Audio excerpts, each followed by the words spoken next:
से 50 साल पहले एक फिल्म आई थी, नाम आपने सुना ही होगा, शोले। जी हाँ, हम आज बात कर रहे हैं एक ऐसी फिल्म की जिसका जिक्र भर हर किसी को इस फिल्म से जोड़ देता है। एक ऐसी फिल्म जिसने हर किसी को अपना दीवाना बनाया। शोले फिल्म की जय और वीरू की जोड़ी हो या फिर हेमा मालिनी का टांगे वाला रोल हो, फिल्म का एक एक डायलॉग ऐसा कि लोगों को आज भी मुंह ज़बानी याद होगी।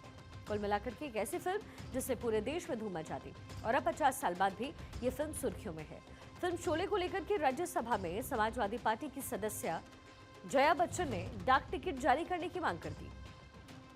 शून्यकाल के दौरान सदन में मुद्दा उठाते हुए जया बच्चन ने कहा कि भारतीय सिनेमा एक महत्वपूर्ण पड़ाव पर पहुंच गया है और वो चाहती हैं कि सिनेमाई धरोहर का सम्मान उचित तरीके से किया जाए। Significant milestone in Indian cinema, I'd like to propose a tribute to honor our rich cinematic heritage. Firstly, we are celebrating 100th birth anniversary of the legendary filmmaker Shri Raj Kapoor, whose contribution to Indian cinema remain unparalleled. Additionally, two iconic films like Diwar and Sholay will soon mark their 50th anniversary. These films have not only captivated audience with their timeless stories, but have also affected the aspirations and struggles of the common man, leaving an indelible mark on Indian cinema. Notably, Sholay, released in 1975, achieved a historic feat by running uninterrupted in theatres for 5 years. A testament to its enduring appeal. सांसद जया बच्चन ने शोले को आम आदमी के संघर्ष की कहानी बताया। शोले 1975 में रिलीज हुई और ये फिल्म कई थिएटर्स में 5 साल तक चलती रही। खास बात ये भी है कि इस फिल्म में जहां जया बच्चन के पति अमिताभ बच्चन हैं, तो इस फिल्म में जया बच्चन ने भी अभिनय किया। जया बच्चन ने इस फिल्म को लेकर के डाक टिकट लाने की मांग की है। वहीं उन्होंने ये भी कहा है कि ये कदम हमारी अगली पीढ़ी से सांस्कृतिक संबंध बनाने के साथ साथ उन्हें इन सिनेमाई धरोहरों के संरक्षण के बारे में भी बताएगा। To consider issuing commemorative stamps for the 50th anniversary of Diwar and Sholay. The initiative would serve as a cultural bridge between generations, highlighting the importance of preserving Indian cinematic heritage and the role of cinema in shaping our cultural identity.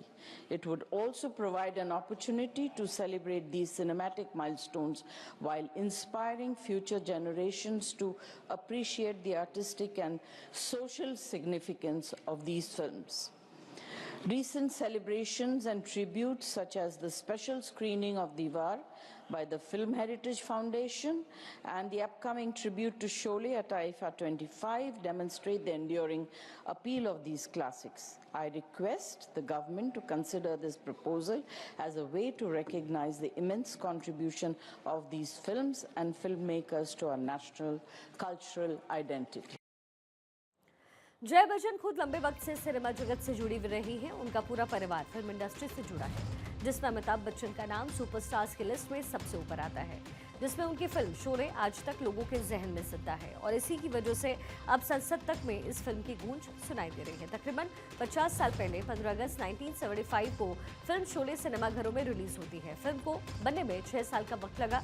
Film का budget 1 crore से बढ़ करके 3 करोड़ हो गया, ऐसा कहा जाता है। किसी को उम्मीद नहीं थी ये फिल्म अच्छा बिजनेस भी कर पाएगी। हुआ ऐसा ही। शुरुआत के कुछ दिनों तक फिल्म की कमाई निराशाजनक रही, लेकिन फिर धीरे धीरे माउथ पब्लिसिटी से फिल्म ने ऐसी रफ्तार पकड़ी कि कमाई के नए रिकॉर्ड्स बन गए। फिल्म ने 36 करोड़ की कमाई की। 20 साल तक इसकी कमाई का रिकॉर्ड कोई फिल्म तोड़ ही नहीं पाया। फिल्म की कहानी सलीम जावेद ने लिखी थी। कहानी पर फिल्म पर बनाने के लिए उन्होंने पहले प्रकाश मेहरा को अप्रोच किया। प्रकाश मेहरा ने बिजी स्केड्यूल का हवाला देते हुए फिल्म को डायरेक्ट करने से मना किया। इसके बाद ये जो फिल्म है, डायरेक्टर रमेश सिप्पी की झोली में जा गिरी। शोले फिल्म ने इतिहास रचा, तो इसी इतिहास के सम्मान के लिए अब इसके जो डाक टिकट है उसकी बात हो रही है। सदन में जया बच्चन ने इस बात को जाहिर किया है कि सिनेमा सामाजिक महत्व रखने के साथ साथ सांस्कृतिक पहचान में भी अहम भूमिका निभाता है। जया बच्चन ने कहा कि फिल्म हेरिटेज फाउंडेशन ने दीवार की स्पेशल स्क्रीनिंग की पेशकश की और आईफा 2025 में शोले को विशेष तौर पर याद किया गया, जिससे सिनेमा जगत में इन फिल्मों के महत्व का पता चलता है।